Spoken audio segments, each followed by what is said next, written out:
Thank you very much for coming. It's a great pleasure to be here to talk about some of my experience with grants, grant application, grant writing. So, for junior faculty. So I teach Grantsmanship for graduate students at the graduate education level, and my students in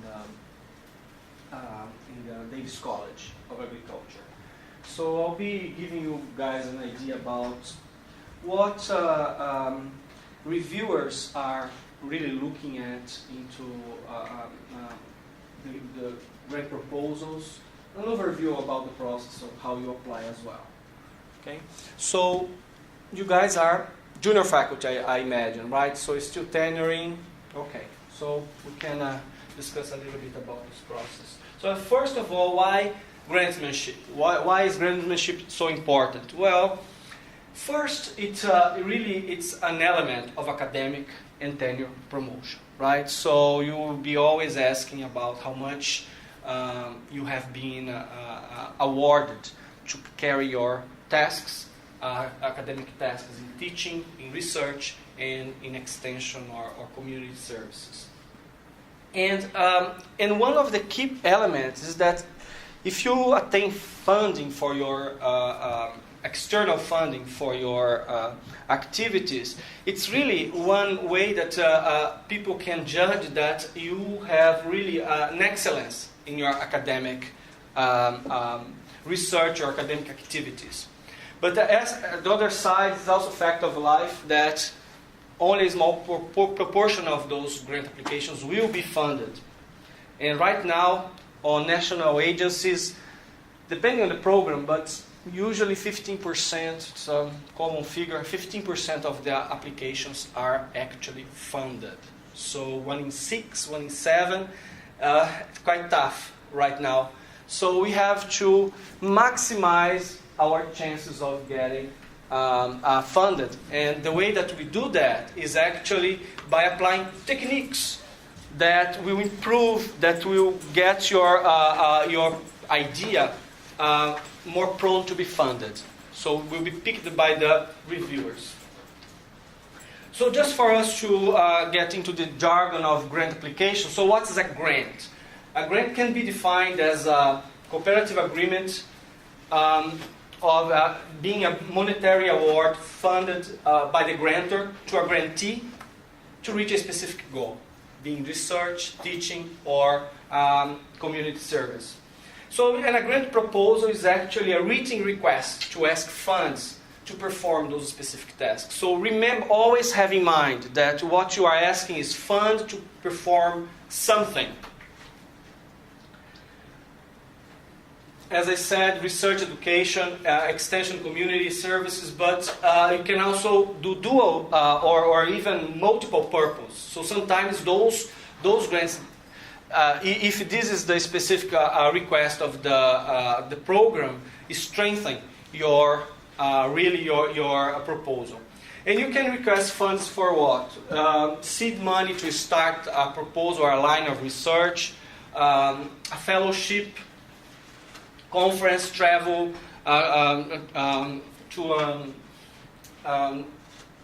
to conferences, and also matching funds. So I have some fund available, and I want to match that with funds from another institution. So sometimes they will ask that.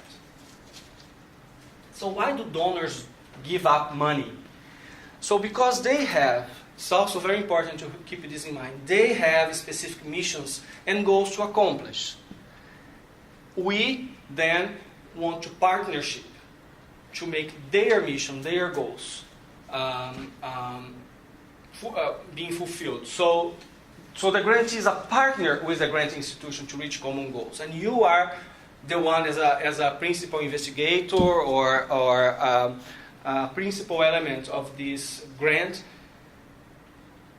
the one that will be fulfilling this. So it's a partnership. Always keep this in mind. So your mission, the mission of your college, the mission of WVU, the mission of your department has to be aligned with the mission of the grantor. So keep this in mind.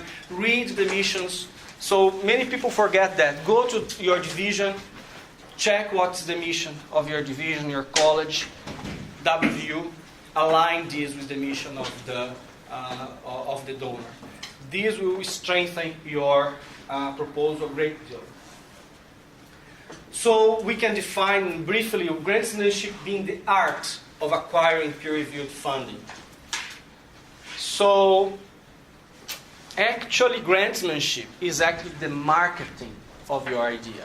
So you have an idea, how do I put this in words that will be convincing enough for the grantor to give me the funds? So keep this in mind, for every single sentence that you write in your grant. So the elements of grant writing, so just a very general idea. It starts with the fundament, the very good idea, and this grantsmanship cannot help you. You have to find what's the idea that you want to work with. So what's the idea that you are unique, you have unique skills to tackle, to make this strong and to build a strong case upon it. So then a funding program that fits this idea very well, and it has to fit like a glove. So you have a funding program that is well aligned with the idea that you have. Excellent writing skills, extremely important. If you don't have excellent writing skills, you can collaborate with somebody to go through and put your ideas in a way that's very clear and convincing. Attention to details. Sometimes typo might throw off the reviewers because it's an indication that you are not paying attention to details. So they might think, well, is this person going to pay attention to the details of the research data or to the activities that they are proposing? So this is kind of an indication to reviewers. So it's very important that we pay attention to details. Convincing approach. You have to find that, but you have also to communicate how you are going to conduct your activity in a convincing way. A convincing curriculum, convincing CV. If you are starting and you are going to some waters that you haven't really been that much experienced, partnerships is the way that you can convince the reviewers that you can do. So you ask for collaboration, you ask letters of collaboration or letters of support to add to your proposal. This is key. So you have to make sure that the reviewers are sure that you can conduct that type of activity. A well thought out and suitable budget. You cannot over budget, you cannot under budget. So if your reviewers see a very nice proposal that will cost a certain amount and you are asking for 20% of that, they might say, well, this person doesn't really know how much research costs and the activity won't be realized in the end. So you have to find a fitting budget. Budgets are always guesstimation, right? But you have to be within a range of reasonable. Not too much, but not too less either. And also complete application documentation. Sometimes we are in the last day of our application and we realize that we didn't get that letter of collaboration, or I didn't fill up that form that I was supposed to, or I don't have a DUNS number of my institution. So you have to think about this well in advance. So the elements. So where do I find opportunities for my research? The first, if you want to governmental agencies, grants.gov are obliged to have everything. So that's the first spot that you go to see what the government opportunities are there. You can also go to specific agencies, but grants.gov is a comprehensive database of all opportunities from the federal government. So state agencies are not listed there. So, but you have also to seek those kinds of opportunities. Another comprehensive funding database is Cost Pivot. So this is under subscription. WVU has it, and I'm very glad. So students and faculty all have access to this database. It's a complete service of search and email alerts. So do use that. I recommend that you guys go there and feel the waters on that. And also intramural funding opportunities like the Peace Corps program, the Senate grant, some special grants that appear here and there. So just be tuning for opportunities. And the idea of this intramural funding is to strengthen your proposal, to give you opportunity to create preliminary results that will then be able to seek for more funds, extramural funds. So also keep this in mind when you are writing or you are conceiving this kind of opportunities.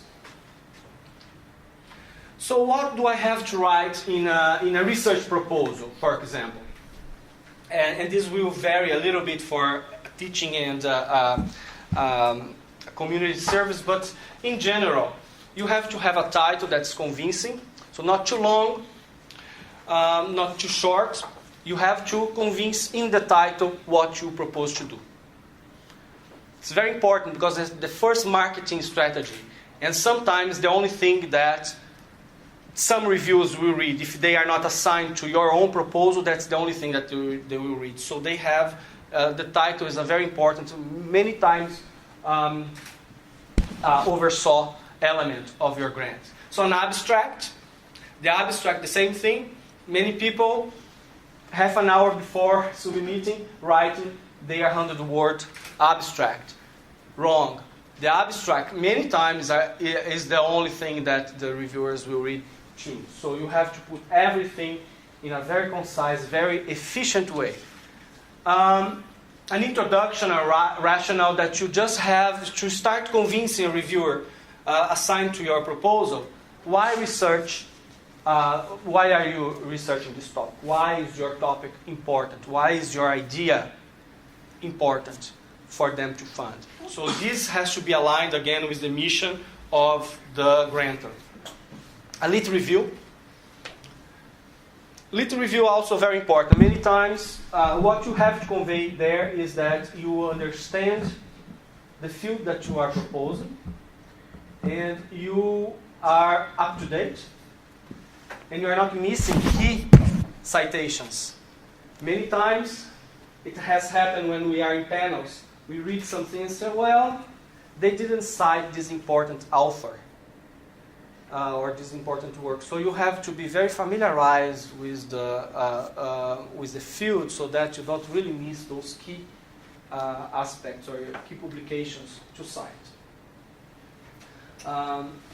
Sometimes in lit review, it helps to also be to write a lit review in a way that you also, if you are familiarized with the topic, comment on specific work. So this paper found that, but in my understanding, some of the findings are a little bit, I have a different interpretation, and you go on that. So it shows scholarship from you. But otherwise, you don't miss key publications in the field.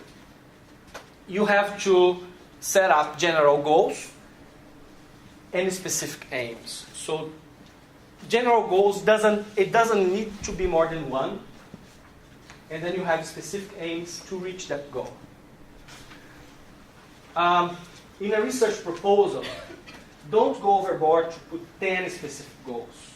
Usually, you can break down your proposal in 3 to 5 specific goals to guide the reviewers. And the idea is, you have the reviewers have to have a sense of how they will be assessing the progression of your research. So you don't have to break down in too many, but 3 to 5 specific goals are already enough for a proposal between 3 and 5 years. So you have to break down, and the question that you have to ask, is my proposal easily accessible? The progress of my activity is easily accessible during the period that I'm executing it. So this specific aim is very important. Hypothesis. So you have to really state the hypothesis. If you are working with research, you are following the scientific method, state your hypothesis. Then, sometimes some research proposals do not have a hypothesis, but it's more like a statement of need. So I need to create a database so that other researchers will be able to use. So with this database, I will do some research, expression profile of a number of genes in this species, and then I'll put in the database for other scientists to work. So a statement of need. Sometimes these also instrumentation proposals will also be a statement of need. Otherwise, hypothesis. Approach. You state your approach in a way that the reviewers will understand very well, and each one of your specific aims should have at least one approach, and you include the methods and the data analysis as well. Do not forget to say how you are going to analyze your data. That's a major mistake in proposals. Preliminary results. So that's why we many times have this intramural funding. You have many times startup funding as well to start gathering preliminary results, to give a sense to reviewers that you are able to conduct that your hypotheses are driven in the right direction. So that's very, very important. As a rule of thumb, national agencies do not fund proposals without preliminary results. Unless you are a young investigator, that sometimes it's allowed, but even young investigators, usually they are putting preliminary results to boost up their chances. So very rare when you don't have any preliminary results. And I usually go for a panel to NSF for graduate research, graduate students research. Even them have preliminary results in 3-page proposals that they have to write about their research. So it's really, really important. It becomes really relevant to increase your chances. You should include a timeline of deliverables. So deliverables, what I'll be accomplishing at this moment. So end of semester or end of year. So exactly what? This helps reviewers to assess the progress of your research and how you are thinking to break down each one of your specific aims. Then I emphasize perspectives. So once you get the data and your project ends, how are you going to use this data? How are people will use this data? So you will publish something, you will have a database set. So how is this being connected with the rationale of your proposal? So connect everything together. So perspectives, very important. And of course a reference list. Sometimes the reference list goes in a separate file, but in any case it should have to show your scholarship. You should always cite a bunch of papers that are important for in the field. So then you submit your proposal. Now it's the job of the program director and the reviewers to judge. So that's usually in agencies, in national agencies, basically 6 months wait to get back. So you just wait, right? Or build up more preliminary results in between. But then what we have to look or to think about before we submit? Well, bear in mind that we write for the reviewers. So they are your audience, nobody else. The program director and the reviewer, so the panel there. So really a focus on writing to them. Also, reviewers are asked to judge your proposal according to specific criteria that must be set, the federal agencies must be set in the request for application or RFA or RFP, request for proposal. So there must be there. The mistake that many people do is not to read throughout to see how they are going to judge. So for example, NSF will have 2 questions or more. 2 questions. What's the broader impact of this research? And what is the intellectual merit of this research? So outreach and scholarly academic research in basic science. So those are the 2 questions that the reviewers are asked to elaborate for each proposal. And some programs will have the third criteria, 4th criteria. Could be the integration of teaching in these activities, or depending on the program. But you have to go and dig into what the reviewers will be judging your proposal. Also, we have to remember that reviewers are humans and they are expected to have bias. So what you have to have in mind is that I have to make my proposal the easiest way for them to assess my idea, to get the idea, to get the excitement. So you try to convey excitement in your proposal. Try to improve the aesthetics of your proposal. Nice font size when you can choose, pictures, illustrating something. Sometimes you can make something so much more clear with introducing a picture, but also creates an element of aesthetics that makes the reviewers more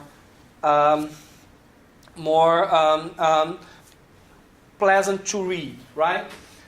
And also an important question: what's the background of the peer reviewers in the panel? Very important. So are they going to be scientists? Are they going to be community leaders? Are they going to be people in a company? So what are their background? So you reach to them. So no more to their level, right? No more and no less.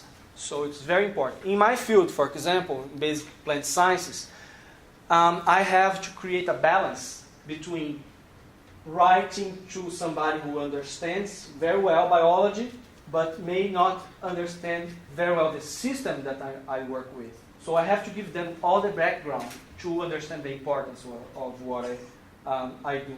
And I also put the boundaries. So what we know so far is up to this. So, and that's what's not known. So that's where I'm tackling. So I make it very clear. And with writing skills, you can put some enthusiasm into that as well. We have to remember research compliance. So make sure that you have everything that you need. So if you are working with transgenic systems, you must know what you need to have permits to work with, and you have to cite. If you are working with human subjects and you need an IRB, maybe you cannot apply before. You usually do not apply before your proposal is granted. But you have to address that and say, well, I will be applying for IRB upon approval of this grant. So you have to demonstrate to reviewers that you know what you are doing. Very, very important. If you are working with military subjects, or if you are working with sensitive data, you must tackle and say, well, this is already aligned with all the guidelines that are necessary to conduct this research, or I will be working towards that. So it's very important to be very clear. The format of the narrative and the satellite documentation. So the format. So what's the size of the margins that I'm allowed to have, right? So the type of paper, or the very formatting is very important. Sometimes it has occurred that you submit the wrong format and it's just reject, especially if you are working with federal agencies. They are just trying to weed down the proposals. So that's one way that's very easy to say, well, that's not suitable. Usually the research corps will help with that as well because they will double check. But you do that. I remember having 1 year I was submitting a proposal and I wanted to make titles blue, just for the aesthetic elements, right? The research corps said, no, let's do it black because the guidelines said black some time ago. So we have just to be sure that we follow all the guidelines. Letters of support, letters of recommendation, or as said, the collaboration can really improve your chances of success. But we have also to be careful. There are some programs that do not allow it. And there are other programs or agencies that may allow, but the wording is important. So, for example, NSF do not allow letters of support or letters of recommendation, unless it's for specific programs. But what they want to see is letters of collaboration, or they are calling letters of commitment. So, and then they must be one single page of a letter and stating what they will be contributing. So, letter of commitment. So, if I get this fund, this person is committed to help me through this very specific task. Okay, this is convincing to judges or to the reviewers. And also, when you are elaborating on your budget, besides the obvious, how much you can spend, what you can spend, you should discuss with the Dean's Business Affairs Office. Usually what I do is I have my budget, a draft of my budget. I go talk with them. Then the associate dean actually go through and revise. They really do a great job of revising the budget. Once in a while you have some questions. For example, if I have sub-award, so how do I tackle that? Or if they say you are not allowed to put or to charge the full indirect cost of your research, but rather 30% of the total project may go at maximum. So you have to work this out and see how you can integrate this in your budget. Then once I have finalized my budget with the dean's office in my college, that's when I'm ready to submit to the research corps, which they will again double check and see that make sure that everything is aligned with the guidelines of WVU and the program that you are applying. So it's very important. My recommendation: talk with the dean's office about the budget before sending to the research corps. They will be happy to do this for you. So you have to submit your proposal, everything that you have a budget associated. You have to submit to the research corps prior to submitting to the agency. Sometimes, most of the times, they will submit on your behalf, because actually the agencies, they grant the fund to WVU through WVU Corps, Research Corps. And the reason is that you don't want to be taxed for that, right? So that's the way that they do it for funding WVU. So WVU is actually submit, but you are committing to perform that task. So before you finalize everything, so you have to get approval of your chair and your dean or associate dean for research. Remember that. And then once they approve, we can submit to the WVU Research Corps. So there is one thing that is called the electronic blue sheet. It's there, EBS WVU EDU. through there you can get all the signatures that you need, including chair and the dean. So in my case, the associate dean for business has to see the budget, has to approve, then the chair, then the associate dean for research. Once that is done, I receive an email alert saying that everything is ready to submit to the research core. I submit electronically, and then they will be assigned a reviewer there, a revisor there in the agency, and then or in the research core, and then we can communicate if I need some special things or if I am concerned about certain aspects. I can communicate directly with them. 5 working days, very important. So we need 5 working days prior to the deadline. So in special cases, sometimes we can work around that, but it's very important that they have time to do a thorough job on the revision of your proposal. So now, of course, the academic story of your proposal won't be revised. So this has to be worked before, but at least the business part, the formatting, the completion of your package will be all there. So they do a great job in getting back to you. Nice feedback. Very clear as well.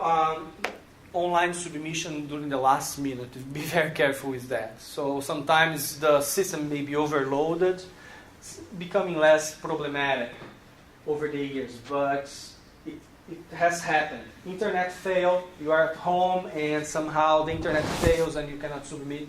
This is unforgivable. A single second after the deadline is late. Okay? So just be sure. And also sometimes we just realize that this form that I forgot to fill in before, I need information that I don't have. A DUNS number. What is this DUNS number? Where do I find it? Or who is the contact person? They here at WVU or WVU Core that is really doing the contact with the agency. So it's not you, it's not your chair. So who is it? So we have to be careful with that as well.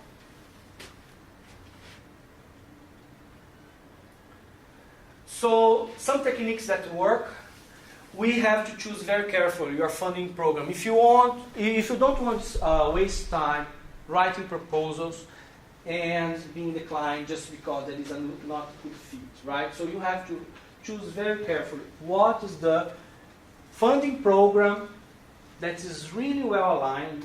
Their mission and priorities are well aligned with your own idea, with the mission of your research program or your department. So sometimes we have questions, so I can send here or there. So what do? Good idea is to talk with the program director about your idea. You can choose more than one. Send an email, set up a meeting on the phone, maybe send an email and ask to visit in situ, right, on site. And a very important question, you should ask this: how do I frame my idea to make it the most likely to be fundable? So how does this idea can become fundable in your program? That's one of the most important questions. They will never answer in writing. They will never answer by email because this could be bounding, right? So, but on a personal level, they can answer that question and they have lots of insights. So very important. You should include convincing preliminary results, and this will show the reviewers and the program director that first you are capable of obtaining good results and that your hypothesis is in the right track. So preliminary results are very important for these elements, making it much more fundable, your idea much more fundable. So use your startup fund efficiently. Seek intramural opportunities. Seek small grants for this kind of purpose. Okay, not to have an end by its own, but to generate more revenue for your program. So that's the idea. Also, another thing that works, collaboration in the field. Any gap in your expertise can be fulfilled by somebody in the field. So, and usually, at least I can say in research, people are really willing to collaborate. So these big people who are really has a relevance in the field, if you contact them, they usually will be willing to contribute with you. Just ask a letter of recommendation. Also, if you ask a letter of recommendation last year, in last year's submission, and you need again this year, just ask them to renew it. So old letters of recommendation do not count. So they always look at the dates. Very important. Also, offer to be a reviewer. You guys, young faculty, you know, they are eager to get new people to serve on panels. So, very easy to call them and say, well, you know, I would like to have more insights about your program. And if you ever need somebody, I would like to offer myself to be in this panel. They will be happy. Or even to review other people's proposals. Sometimes now NSF is trying to get less people on site, but still, they still have this panel that are possible in many cases. So it will enhance your experience about how you should phrase should frame your own proposal. In case you submit a proposal and it is rejected, chances are that in your lifetime you will have at least one proposal rejected. So what you do, you have just to build up maybe a thick skin, swallow, and use those comments from the reviewers to improve your proposal. So in many cases, the second submission is much more likely to be actually approved and successful than the first one. So do use its valuable information. Also, get the phone and call the program director and ask them the very question, how do I make this idea fundable? So what are the major flaws? Many times they will remember the discussion, the 10 minutes discussion usually they have per proposal. They will remember what each reviewer said, and they will give you much more insight than what the scribe put on paper. So if you are sending the same idea to different agencies, a failed approach is just to copy and paste and send. You should align the goals and the mission to that agency. You should align, or you should level the jargon to the level of the reviewers. Okay? So you might have to shape a little bit, and you can submit the same proposal concomitantly to two places. If it's the very same idea, funding for the very same opportunity, if both are successful, you have to opt for one. But you cannot accept more than one fund for the same activity. However, you can submit and increase your chance. But you should not submit the very same text adapted. Do you need to disclose that? Not necessarily. No, not necessarily. Many times you do not have the opportunities. Now, if it's a national agency, the first one that you send, because you have to put there all the projects that you are involved, including the ones that are submitted. So the first one that you submit, you don't have to disclose. The second one, you have to say under review or submitted. Yeah, the second, if it's national agency, yeah, you do have. But only the second one, because the first one, you are not committed to do that, right? Then upon receiving both emails, say celebratory emails, say you got the fund, then you have to maybe call them, and you have another option. You have to say, well, you know, this idea has already been funded can I get this and shift a little bit my proposal so that I have different goals and different activities to be funded, so you can work with the program director. It will not always work, but it's a shot. Yes, it has never happened to me, but that's always a possibility as well, okay? So you can also try to get both funds, but different, very different activities. Would the grant funding agency take it into consideration that your project has previously been submitted to another agency? Under the current situation of very low success rate, usually not. Okay, so we as a reviewer, when I'm invited to go to NSF or USDA to judge those panels, we don't really count submitted as something that they are just trying. No. What they will count is how much fund you have right now for some parallel activities. So what that list of things that is going, it's about more about how much fund you have for parallel activities or the activities related to the activities that you are proposing. No, under the current situation of low success rate, no, they will not consider it a bad thing.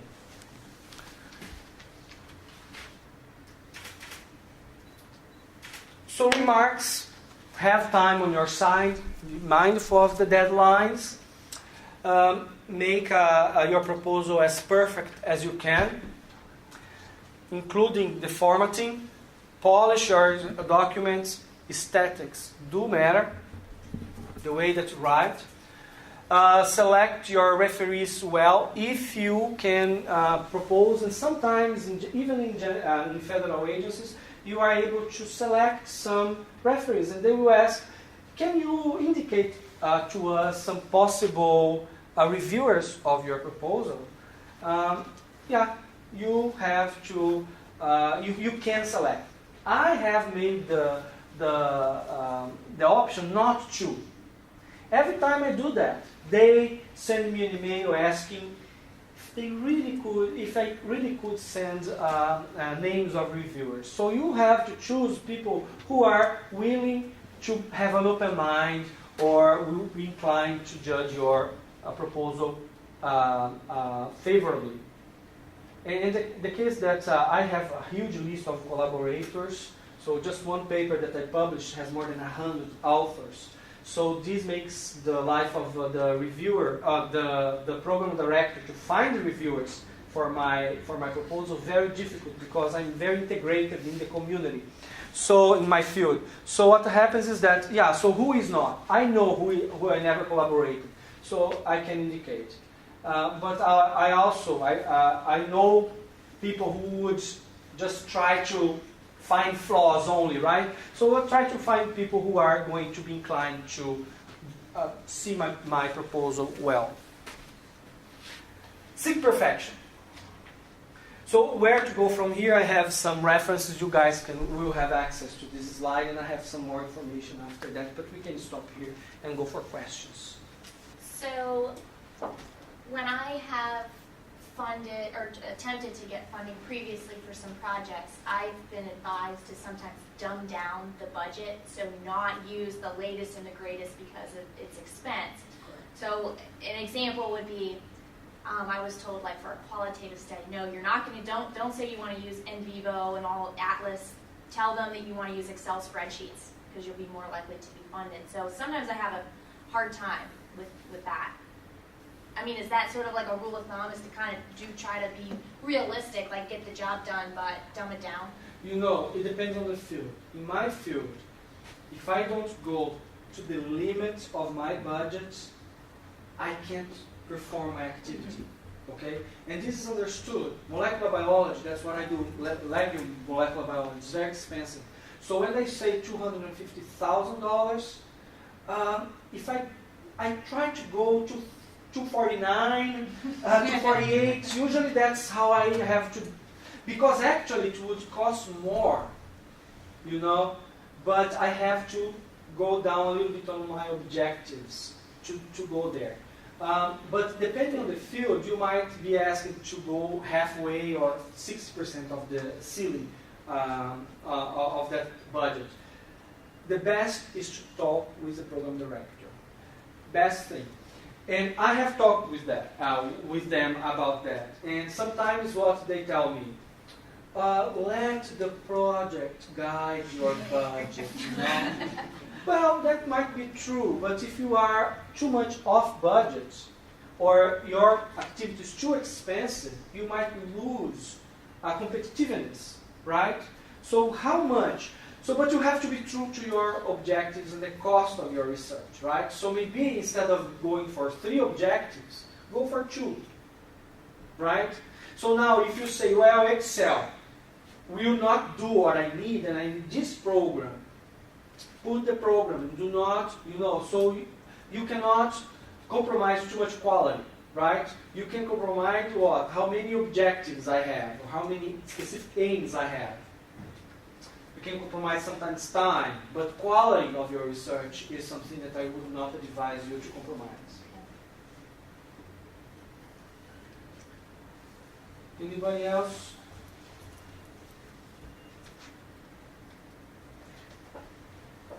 Kinda. This is more for NIH granting. Okay. So, concerning the specific aims page, how defined is your specific aims need to be? I have not submitted any grant to NIH. What I suggest, and this is a general suggestion, talk with somebody who has been granted, been successful in that area. Ask if they can share with you the proposal. And actually, active grants, federal grants, you might not be able to access, but old grants you are able to access. So those are public documents. They are not online. You might request. So the program director, you can ask them, is there any successful proposals in my area that I could have my hands on? And they will tell you, yes, you have to write to the archive department and ask for this type of grant. And they will be able to give you. I do believe NIH has archived full grants that can be accessed, but they are not online. And but you can ask somebody who is having active, right, being with a current NIH proposal, RO1 or something, to what you want, because it depends also the program. Some programs will be more specific than others, so kind of more general. Also, it depends. It does have it does depend on also on the level that you are. If you are starting, maybe you have to explain yourself much better than others, than whoever is already established, publishing a lot. So it's depending on the confidence the reviewers will have about your proposal. I'm going to add a little bit to that. So I think thinking back to the slide in which Vagner was talking about your overarching goal, specific aims to hypotheses, right? So your specific aims are the bridge between what's your big long-term goal over the 30-year career that you're going to have to the exact hypotheses of this particular study. That the aims is the link between those two.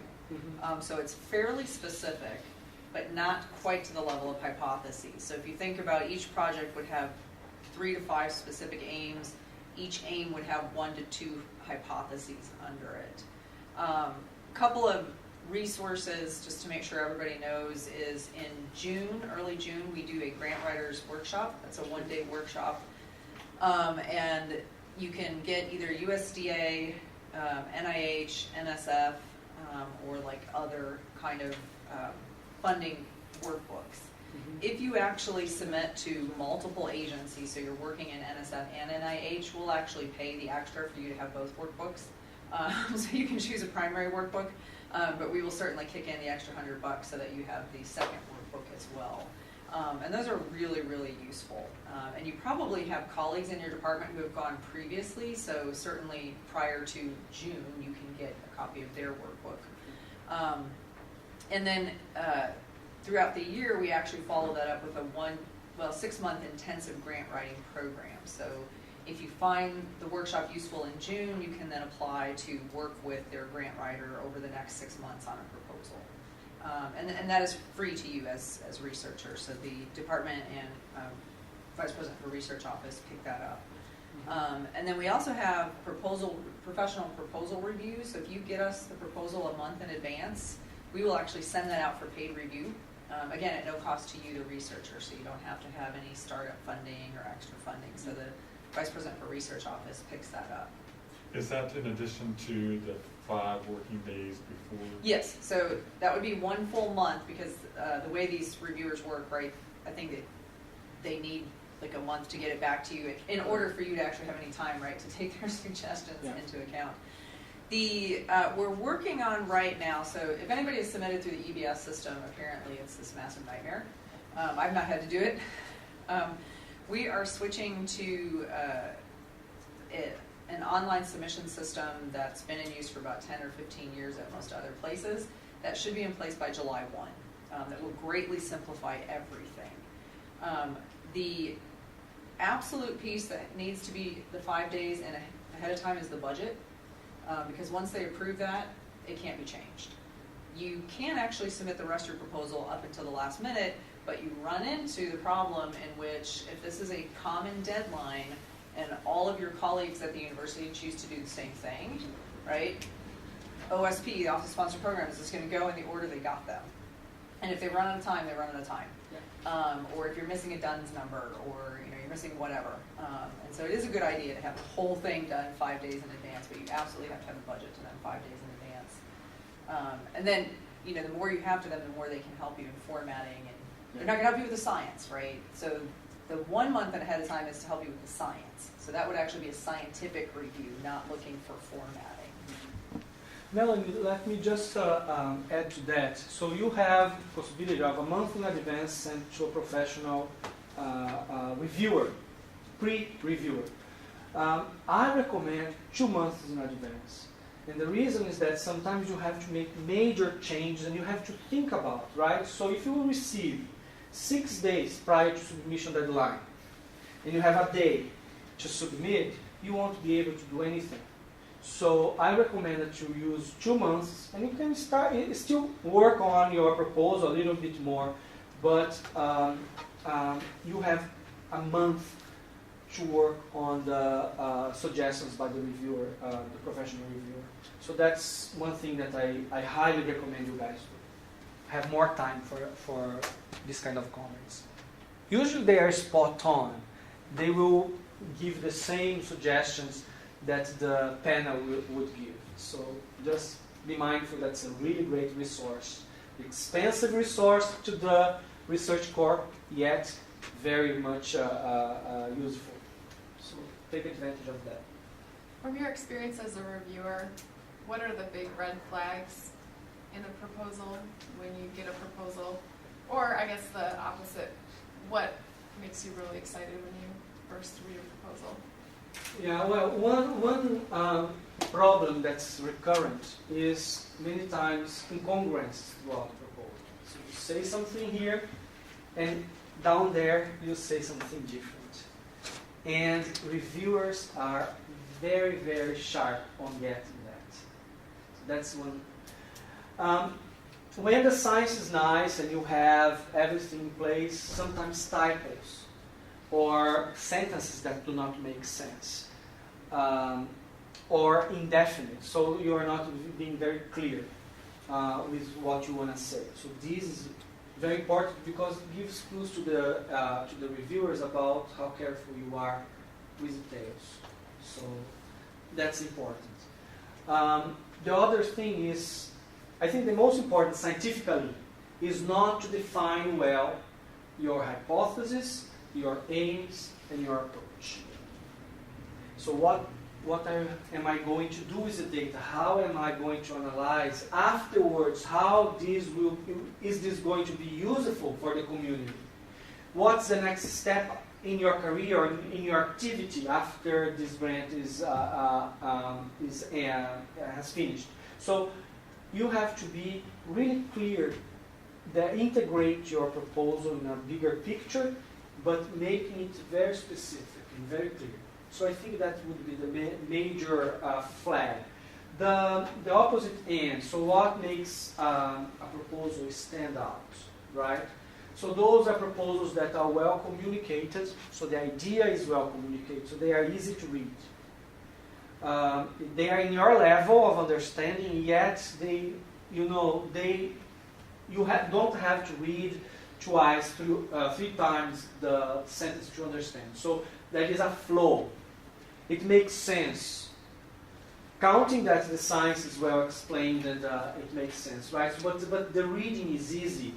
Aesthetically, it's not boring. You break there are techniques for that, and this book brings very nice techniques on how you should have 3 paragraphs per page. You should have aesthetics that is conducive to reading instead of being, excitement. There are ways that you can communicate ideas that you show the enthusiasm that you have for what you do. And to me, that's key as well. In many cases, in the approach methods, if the size of the length of your application allows, expressing exactly what are the controls that you are using, what are the negative and positive controls, and where you are going to get your materials. So I have this seed. So who gave you, or you have already in hands, or you are counting that somebody will give to you. So you have to have this kind of specifics. So detailed, easy reading, and specific things in the proposal to give the reviewers the sense that you know what you're doing, that you're capable to do. Very good point.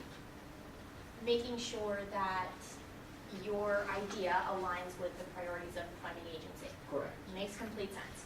At the same time, one thing I just really struggle with is a lot of times my research agenda, just the topics in general, are not aligned with national federal priorities. Mm-hmm. Because, in my field, so I'm in sports psychology, and I really don't, to this point, study physical activity and obesity and some of the health indicators in that regard. So, in general, do you find that people to be fundable, that they jump ship to other research areas, or is it a matter of sort of just framing your research ideas to match priorities? Just something in general I kind of struggle with.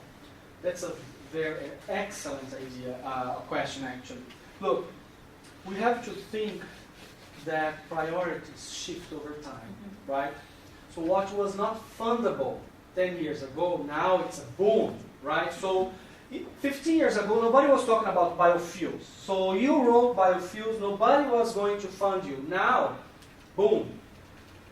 And there are also cycles, it goes in cycles, so it will also fade away. Nanotechnology, right? So promises when, so you have some options there. So you might say, I will keep in my field and I will wait until this is becoming really an important issue. Then you will have an advantage. Might never come in your productive period at WVU, but it may. So you would have an advantage. So a strategy. So you can maybe keep that half of your time and shift to something that's fundable right now. Sometimes some projects are not fundable at national levels, but they might be fundable through other sources, right? So maybe organizations, non-profit organizations, foundations, and it goes like that. So you might find a niche. For example, nowadays, plant breeding is not something that's very much fundable.